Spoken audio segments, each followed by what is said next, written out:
They raise their prices every year. And unless you go and look outside of the supplier, you could be getting really ripped off because they keep adding on the cost. And they know that once you're with them and you have a steady supplier, they can get away with raising prices because the cost of switching, or the pain of switching, I should say, is too high. Welcome to the My Wife Quit Her Job podcast, New York edition. Tony and I are in Soho. We are attending the Merchant Mastery event, which is actually at Shopify headquarters. And this is the first time I was there. Pretty cool. Yeah, I'm excited because I go to New York a lot. You haven't been in 30 years. I have not been in 30 years. So I'm taking you for pizza as soon as we're done recording. So this is going to be a shorter episode because Steve's got pizza on the brain. He's going to go to, for those of you who are New Yorkers, we're going to Bleecker Street. So those of you who know, you know. And I only eat pizza once a year because I'm low carb. Yeah. So this better be good pizza. It's going to definitely not be low carb pizza. But anyway. Yes, that's okay. So I'm excited about this event. I came about halfway through the day today. You've been here all day. Yes. You were texting me when I was on the plane telling me how great the attendees are. The attendees are fantastic, and maybe I'm just, biased because it's pretty much the same attendees that come to Seller Summit. I mean, they're not the same people, but the same type of vibe. Yeah. And it's the same type of vibe of the students in my class, too. So I was thrilled to chat with everybody. Yeah. So I got to meet a bunch of people this afternoon, talked a little bit with Scott. So for those of you who don't know, this event is run by Scott Cunningham. He actually spoke at Seller Summit on telling a brand story, which was, I think, one of the most favorite talks. Probably, I would say so. Yeah. So this is part of his community. And I want to talk a little bit about what makes events great. And you gave away it all in the beginning. It's the people. Oh, yes. And every time we talk to anybody, every time you and I go to events, what we hear from people is the sessions are going to be probably good or bad. People either love or hate the sessions, but it's the networking and the people part that either makes the event one of your favorites or one that you probably wouldn't return to. Yep. And I want to say that one of the things that I think Scott has done well, which you were telling me about on the way here, was that everyone is in this community together before the event. Yes. And they're on calls like every week or sometimes twice a week. And they've been on calls with each other twice a week for like an entire year. So by the time they get here, even though they've never seen each other in person, they're all like buddies. Because I sat at a table, I didn't realize that they all had a year-long relationship. And I was just trying to... There were all these like inside jokes and whatnot, but what was interesting about this event was everyone is so open. Mm-hmm. I just asked a simple question, and then they just told me the revenue and profit numbers without even thinking about it. And when we were talking to Sharona this afternoon, she was sharing more things, and she's actually a former Seller Summit alumni. Yes, correct. Pre-pandemic. Anyway, she's in the apparel space, and she was telling us how it's hard to find other apparel people because everyone tells you when you take the courses or you listen to the free webinars not to go into apparel, which is actually pretty good advice. But she has a background in fashion design. Mm-hmm. And so she is in apparel. And so she was saying how it's hard to find people who are doing the same thing she's doing. And I think that's why the community becomes so important, right? Because even if you can find one or two other people that are doing something similar to you or having similar struggles, it makes your whole business journey so much easier because you have people that you can talk to. And we were talking to, I think it was Ray, the skincare. Oh, yes. Yeah, Ray. Yeah. Yeah. So he was talking about some of the issues with his products. And I think if you just have those people to like bounce ideas off of. By the way, Ray sells skincare, and I'm the target demographic. Steve was like, "Show me your product immediately." I did. It's a dark spot remover. And at first I wasn't that interested. I was just asking to be polite. But as soon as he said it was a dark spot remover, I was like, "Oh, I'm on it. Show me the product right now. I'm going to buy it." It was like watching someone throw a fishing pole and just reel Steve in. As soon as he said that, I was like, "Oh, Steve's But a I lifetime." asked him if it worked. Yes. And then he hesitated for just a second. I know. Right? I know. He's got to be more direct. And he's like, no, the reviews are all really good. But he has perfect skin, so... I was going to say, well, it works for this guy, but he also could have been 22. It's correct. He's an Asian guy. You can never tell how old those Asian guys are. They hide their age so well. Yeah. But anyway, I think like the community part. So one of the things that I think Scott does a really good job at is... So this event is for only people in his community? That's correct. Okay. So we're telling you all about it, and then surprise, you can't come. That's correct. Selling stuff is for everybody, just right. FYI. Yeah. No, but I think that's what makes events better, even if it's like this one is obviously limited to his community, but if you want to go to an event or you're thinking about attending something, and we heard, it's so funny, whenever we tell people we have an event, we get all of the event tea. Like people, we're like event therapists. They're like, well, I went to this event, and they start telling us how bad it was or how great it was.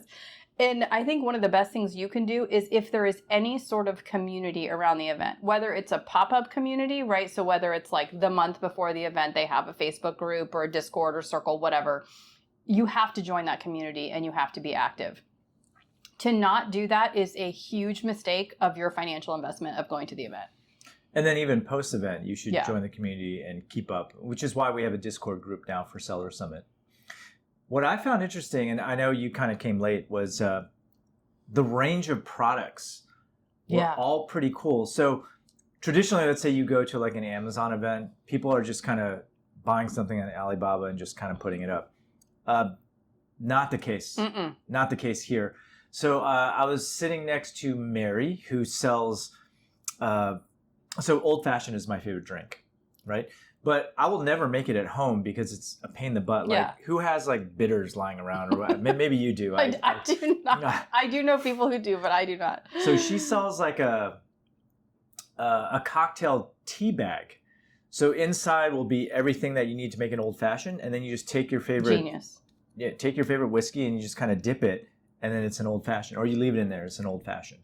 Well, and that's what I think about just the few people that I got to meet this afternoon, and then also just people we meet throughout the years at Seller Summit, is that the people who are, I don't want to call them inventors because they didn't necessarily invent the product. Some of them did. Yeah. But like we talked to this team towards the end of the day today, and they have this, I don't want to call it a game. I don't think game is correct.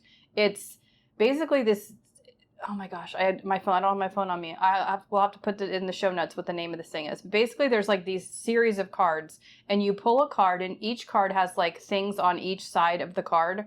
So like bottom, top, both sides. And it's like a place or an event or a description. And you basically build a story from the cards. And it's to help people with their writing. Right? So you basically pull from these 6 decks, I think it's 6, and you build the story, and then you can write the story. So I was like, it's like a real life prompt, right? Yes. It's really cool. So we'll talk about this in a minute. Another thing they were doing is filming UGC. But so Scott and I were in the UGC for this card play. And basically they had Scott, they pulled cards and Scott picked, and he built this whole story. And within like 5 minutes, he had built this really cool story about a city that had a stadium, and there was something violent happening in the stadium, and there, there's all, and like, it wasn't hard to do, right? So if you think you have like that creative side and you want to like explore it, this was a really cool way to do it. And they're doing really, really well. They are, yes. And did they tell you about their Dungeons and Dragons product? They started to, and then I think we had to film. So what's funny is actually all the products are catered to me. Maybe some old. I can't remember what her name was. I'll remember it later. But she sells a magnetic pill holder. And these days, should see, I'm carrying my supplements with me now, and I'm all kind of disorganized in this tube, and it's the worst. And I might actually buy her product because it's this magnetic one, and then each individual day is a magnetic thing that you can just stick on your fridge and whatnot. Oh, that's smart. Well, there was another guy who I thought it was for dogs, but he said golf. I don't hear well in like loud spaces, and it was like this tiny little cup, and I was like, that is not big enough for any dog.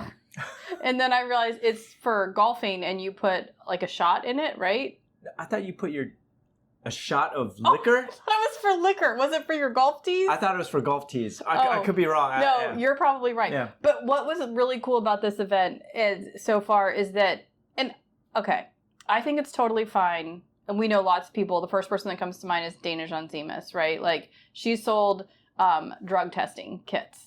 I don't think Dana was super passionate about drug testing, right? But she built a successful business doing that. I don't think you have to be like gung-ho all in about something, but I do think it's really cool when like most of the people in the space are really excited about their products, right? Like when they show it to you, you know that they actually use it, that they're actually... That's actually something unique about this event. Yeah. I would say almost half the people brought their products. Yes. Oh, yeah. To show off.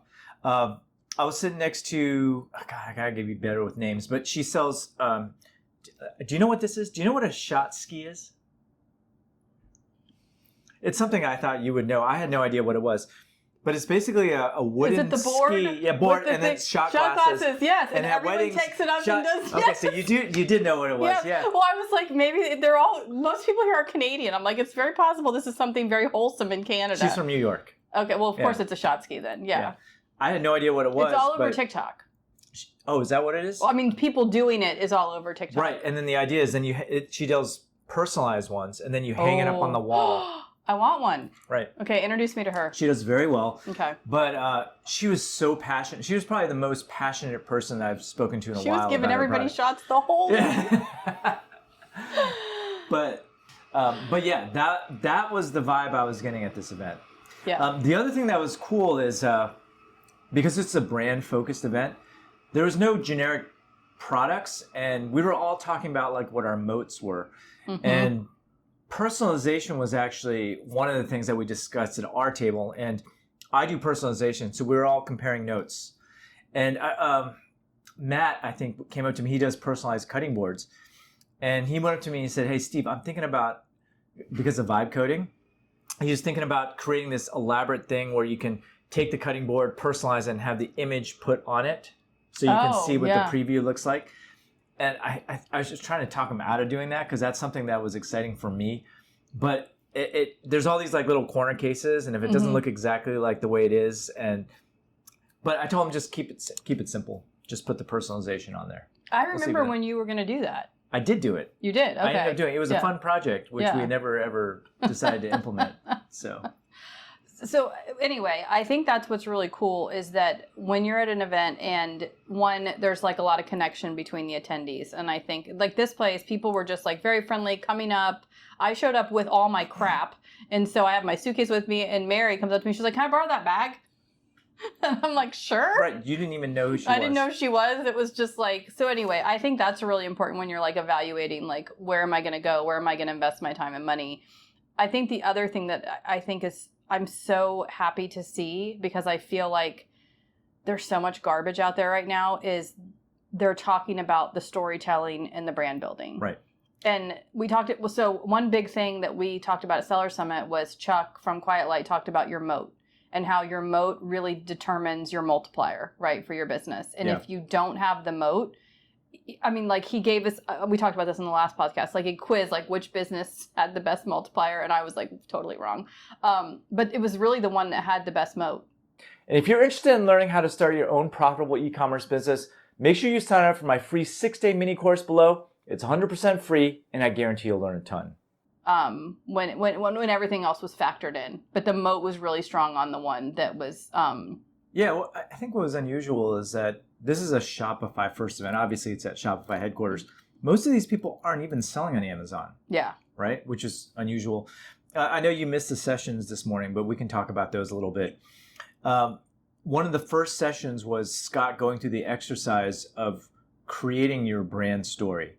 Yeah. Like, he created this app that allows you to pull out, it's like a questionnaire where you go through it and it asks you questions, and then it puts together your brand story and what your value props are. And this is something that I do with the students in my class, because people, like, the first instinct when I ask a question is like, "Oh, I don't know what's great about my product. Yep. Like, I don't know what's special about my product. Like, I can't think of any stories behind it." And it's just an exercise of like extracting all that information out. And that's essentially what the GPT does that he wrote. Actually, if you have a Seller Summit virtual pass, you have access to that. Yes, that's correct. So because Scott spoke at Seller fun Summit. Fact, that could be yours if you have a virtual pass. But once you have that brand story, which is essentially your value propositions and the story that's going to set you apart, from there you can use that same copy in your meta ads, in your email marketing copy, and whatnot. So one of the things that I've started doing with one of my clients is, before we do any sort of like product launch or promotion, we basically kind of, and we talked, actually, it was the lesson that you were traveling. We talked about, we create these marketing briefs for our products, and in that is a story about this product specific. And so whenever we go to run any sort of promotion or any sort of, whether it's a launch or a refresh, we tie that in. And so everything is aligned, right? Our ad copy, our email copy, our social media, copy on the sales page, follow-up email, like whatever we're doing with that product, it's all perfect, right? It's all, everything, the message is this told differently, but then the same way, right? Mm-hmm. And I think that's something that when I was doing it in the lesson, I used Kelly Dream, one of your students, and it's really not hard to do. The hard part is like creating, like once you get the facts down, right? Like the main stuff, you can use AI to help build it out, right? You're not going to don't think you're going to be yourself in like a Word document for 30 pages. Like you basically just need to like brain dump in there and refine it. And then once you do that, you can create, whether you're using like Claude or ChatGPT, you can create all these basically automations that will do it for you again and again and again. And so like while the first part takes the chunk of your time, the rest of it is really fast. And then everything is just so much more cohesive and better. Yeah.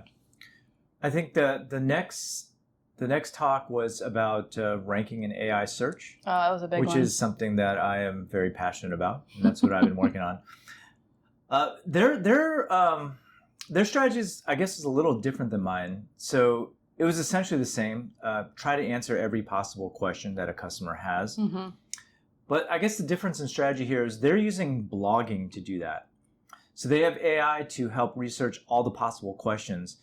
And then they were writing separate blog posts that answer each question individually. Each question got its own blog post? Each question had its own page. I guess it's a blog post. A dedicated piece of content. Page. Okay. A dedicated piece of content just per question. And I think what their strategy is you end up with a whole bunch of different blog posts answering specific questions. What do you think about that? I mean, it's like the wild, wild west right now. Mm-hmm. What I found luck doing is putting every possible Q&A on the category page.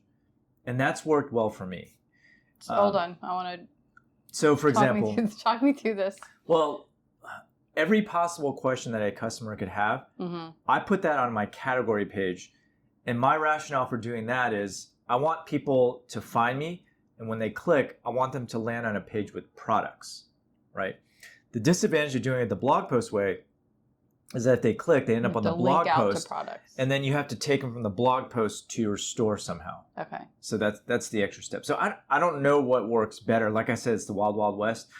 I just know that I've had good results doing it that way, and they've had good results doing it their way. So hold on, I just got to go back to this because I'm working on. I'm assuming we're talking about collection pages. Same thing. Yes, collection pages are category pages. Yes. In Shopify, it's called collection, so Correct. That's what you're using. Right. So let's just use Bumblebee as an example. Okay. So, is there like a standard handkerchief? Okay, so for example, we have a ladies' handkerchiefs page, a wedding handkerchiefs page, and like a baptisms. Okay, let's do baptism. Right? That's probably the easiest. So baptisms, I'll just go up to Claude and say, or ChatGPT, whatever you want, and say, give me all the possible questions that people ask about baptism gifts. Okay. Right? Because baptism handkerchiefs doesn't have a whole lot of right. search volume. And then it'll write this whole thing out, and then I'll extract those and have it use FAQ schema markup. If you don't know what that is, it's basically a language that search engines and AI can understand better. And you have that on your collection page? Correct. And do you have it at the top or is it at the bottom? It's at the bottom because you don't want to push all your products below the fold. Okay. I'm going to do that tomorrow. Right. On the flight home. I mean, essentially it's the same strategy, except they're just taking each question. Yeah. And maybe their way might be better for SEO because that's the way it used to work before, right? Yeah. Each page was a specific topic. And so I guess there's just trade-offs. With mine... Why couldn't you do both? You can do both. If you have resources. Obviously, most people have limited resources. I'm just not a big fan these days of driving traffic to a blog page. The only reason I would have a blog today is to make sure my brand is mentioned somehow. And maybe that's like a better use case. Okay, what other sessions did I miss? I mean, there aren't a whole lot of sessions. I feel like I showed up for the fun part, so. Yeah, right. Oh, the next session was about shipping, Okay. freight forwarding. You would think that it's a dry topic, but it's actually not that dry, actually. I learned a couple things. I was given by Barack. He's a longtime friend. He runs a company called ForceGet. So what was funny about all this is last year, tariffs were all the rage. And everyone was trying to find alternative factories in like the US so they wouldn't have to worry about tariffs. Well, now that the tariffs got struck down, and the recent 10% tariffs also got struck down, everyone's back to China, right? And then what also happened as a result of the tariffs was everyone was using DDP shipping, which is where the supplier handles all the shipping end to end. Problem with that was that you can't get tariff refunds if you went that method. Oh. But it's a trade-off because I use that method to avoid paying certain tariffs, right? So I guess it's a wash. But he was saying that, so I don't know how in-depth we want to get in here, but there's different ways that you can get quoted for shipping. There's EXW, which means you handle all the shipping from the factory to your warehouse. There's FOB, which means they pay for the shipping to the port, you cover shipping from the port. And then there's DDP, where they just handle everything.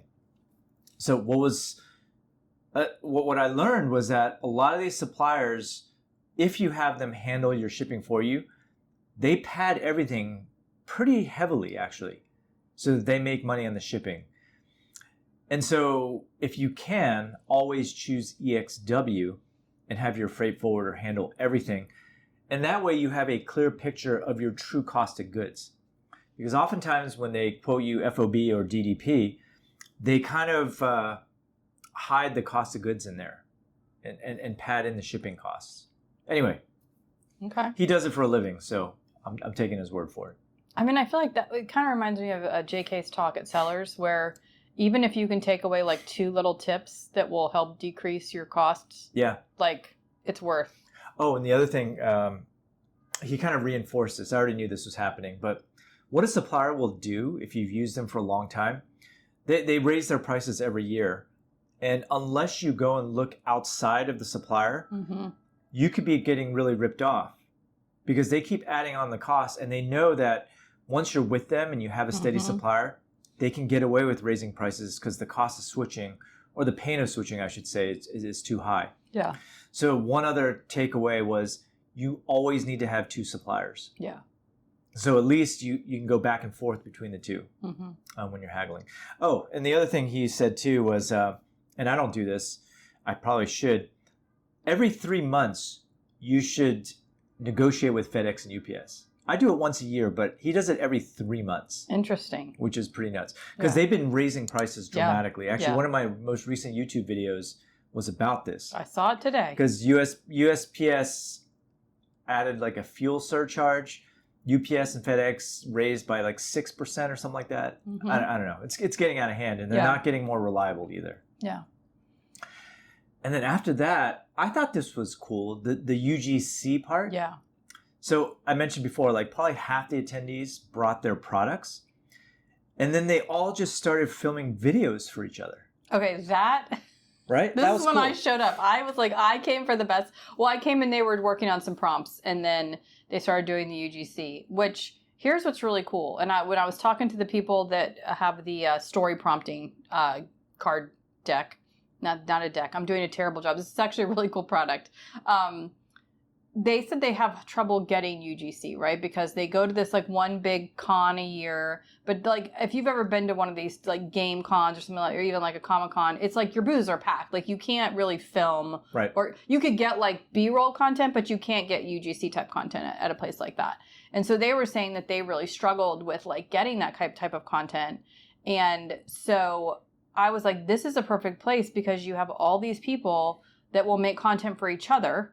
Right. And you can prep them, right? Like you can give them information. I mean, we didn't really Scott and I didn't get prepped at all to do the game. Like we just. No, you guys were good. I was kind of listening in, but I think both of you, like Scott's a really good talker and you're a good talker too. So it was a dynamic. It was actually duo. really good. Because I think I would have stumbled because you actually created a story. We created a full story. Right on the fly. Yeah. So anyway, I think that alone, Steve was like, could we do this at Seller Summit? I was like, we could totally do this at Seller Summit. Because I think that would be awesome, right? For people to be able to even if you can get a couple pieces of UGC and once you start to see how well it performs, especially on social, you're going to be incentivized. I was telling the people that did the cards, I was like, just like, where do you live? Like, go pull someone off the street. I was like, I don't know about that. Yeah, but they're in Canada. Everyone's very friendly there. That's true. Yeah, I'm like, you can't pull people off the street here for sure. But yeah, I think that is really valuable, and I think that is something that we're not doing enough. Like, not me, but like, I think people do not take advantage of that. And one of the reasons is, and I was talking to the game people about this, is they said they called it something that was like millennial something, and I was like, I'm a Gen Xer, so I don't like what is this disease you have as a millennial? And it's basically like they don't want to put it out if it's not perfect, like perfectly edited. Oh, I missed the that lighting. part. Yeah. Okay. It was when I was yelling at them. Oh, okay, right. Steve's like, are you yelling at people? You know what's ironic is like here? the less professional it looks, the better it'll perform. And that's what I was telling them. I said, listen, I understand because we talk about this story a lot. When we first launched Profitable Audience, I was like, what do we call me? 14 Take Tony. That's correct. Yeah. I made the first set of 3 videos at least 5 times. I think it might have been more. Like, and then we didn't even use it. We didn't even use them. They were so terrible. Yeah. They were so bad. Yeah. Because in my mind, I felt like things needed to be absolute. Like, I would have died if I would have thought we are filming in a hotel. Like, you're sitting on, like, I don't even know what, some sort of pillow. Yeah, I don't know like, what this is. Yeah. I would have been like, this is unacceptable. We have to have, like, a backdrop and it has to look perfect and all this stuff. And what you and I both have realized, and like the feedback we've received over the years, is just like the authenticity. And today with AI, to have something that's like so obviously authentic is like exploding, right? And so the less produced, the more genuine, the more organic feel to it is going to perform better. So I think a lot of people who have that, and we see people in the class all the time with this, like, I don't want to publish the video. It's not like quite right, you know? No, just put it out there. I don't want to say the worst stuff because it's really the content, right? If the content's good, it will perform. And so, but that was what they were saying is they struggle because they've got millennial something and they want everything to be like perfectly produced. I'm like, we're just Gen X. We ship it. Like. So what was interesting about this is you missed the table conversation earlier, but I think, who was I chatting with? I think I was chatting with Barb. Or no, I was chatting with Mary, and she said that there's this one ad which ultimately became her best performing ad. She wasn't even going to run with it, but her group on the Zoom call was like, no, you got to just try that one. You just got to try that one. And she resisted, and they gave her a hard time about it. And finally she said, okay, forget it. I'm just going to try it. And it turned out to be her best ad, even though she was not happy with that video. So lesson learned. You never know what's going to hit. Yeah. And I would say it's better to generate more content and see what works than to spend all of your time on one piece of like perfect content and then it doesn't hit. So here's the other thing that I've noticed. As I mentioned before, everyone at this event had interesting products. And that should probably be a criteria now when you decide what you want to sell. Like how TikTokable is the product, right? Because if you're selling something boring, and who did I chat with recently? Was selling like office products, just kind of like generic office products. Oh, yeah. And you can't really, I mean, you probably could tell a story about it, but the product itself is inherently not that interesting. Mm-hmm. Whereas I feel like almost all the products here were either unique or different in a certain way or very TikTokable. So the shot ski. Yeah. Very TikTokable, right? A bunch of people using it to take shots. Yeah. Like she's killing it on ads. Yeah. Yeah. And I think like when I talk to people, so I have kids that are like in their 30s. So they have a lot of friends that are like late 20s, early 30s. People in that age demographic are trying to find interesting products to buy. Like they don't want to just buy any lamp, right? They would rather hunt down the cool, perfect, you know, whatever their style is, product versus just, you know, going on Amazon and buying like, I need a lamp, you know, order. And I think that's very common in like for our age, I feel like it's a little less common. I'm more of like, I don't know. I'm not like don't lump me in the same age bracket. Oh, come on. We're the same age. We're both Gen X. No, but I think like you and I are much more efficient in our purchasing. Like if we need, like there are things that you and I both care a lot about and that we will like we were like tonight, the Knicks should have been playing, but they're not. So we've been talking all week, like, are we going to go to a Knicks game? Or like, that's something that's important to us, right? So like, but for, I think the younger group of people, they're very into like meaningful products, yes. Right? They would much rather spend even a little bit more money to have something that's unique or meaningful versus just... Or higher quality. Yeah. And something that has a story about it, right? Something that actually... I mean, I noticed you stopped buying those knockoff bags and you're buying name brand bags now, right? So that says something right there. Yes, I am. No, but I do think if you're still in that product research phase, that it's like new things to consider. The days of just like throwing anything up, I think are over. So I just had a video go viral. It got like 1.3 million views. I've got some tea on that video for you. Oh, do you? Okay. Yeah. Well, it happened in like 3 days and thousands of comments. And a lot of them, I actually tried to go through as many as I could just to see what they were talking about. But people are tired of the alphabet soup brands on Amazon. Mm-hmm. And so if you guys aren't familiar with the term, you'll notice that there's like an array of 10 identical products on Amazon for a given search term. And if you look at the company, it's all just like this random jumble of letters because it's these Chinese factories just throwing up the same stuff across, like they might own 10 seller accounts and they're just trying to flood the listings. People are tired of that now. Mm-hmm. They want differentiated products. Yeah. So what's the tea? Your tea. Yeah. So your post got shared in like every Amazon Facebook group on the internet. Really? Yes. Okay. So from nice. Amazon seller groups to it was shared in every Amazon influencer group. And Liz told me that she had to refrain from like, because the feedback was mixed, we'll just say. Oh, I'm sure. Yeah. So at first she felt like she needed to get in there and like defend you. We were talking about how this was like, so Liz and I just came from recording with Liz and we were talking about how sometimes as like type A, but like mostly female, I see this is like we feel the need to over explain ourselves about things. Mm-hmm. And so Liz is like, and I stopped myself and I was like, it doesn't matter. Steve can fend for himself. Because apparently it was shared multiple times in multiple groups over and over and over again, which is, hey, but that's part of the virality, right? The sharing factor. That's what happens. Like I got a lot of messages. They weren't hate messages. I wouldn't say they were hate messages, but they were like, you don't know what the heck you're talking about. I mean, that's why I tried to quote as many stats as I could in that video, right? I mean, you can't refute stats, but... You can, but well, you shouldn't. You can, but... Yeah, I had a feeling that it was getting shared around. Because I had people on my street texting me, go, hey, you just came up on my YouTube feed. I didn't even know you had a channel. I thought it was funny today in the Shopify thing. We're talking to that lady. She's like, I know you. She's like, you are with him. I was like, oh, well. Unfortunately, yes. She's like, yeah. So to wrap it up, because I know it's pizza time. Yep. Let's just wrap up events. I think if you're going to go to an event, and I think you should. I love events. You don't love them as much as I do. It's not that. I just don't feel like I can get out as much right now. Yeah. So. I mean, I go to like 2, maybe 3 events at most every year. I have found...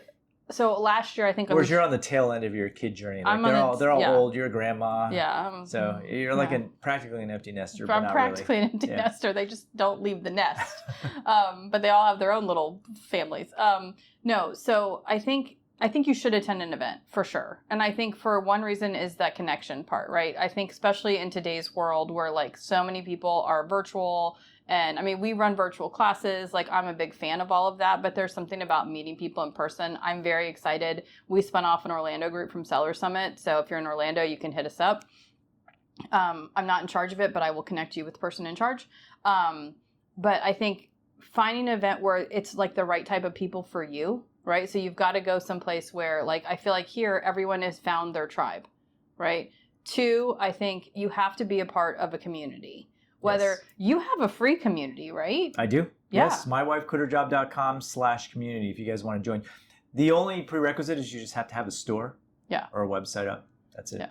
So, and I think the community aspect, like I've been in Scott's community now for about a month, and pre-Seller Summit, I didn't really get a chance to spend a lot of time in there, but I've tried to like go in there a couple times a week. Yeah. And holy cow, it's so active. Oh yeah, I know. But like the amount of information being shared is, and his is paid, so obviously, right.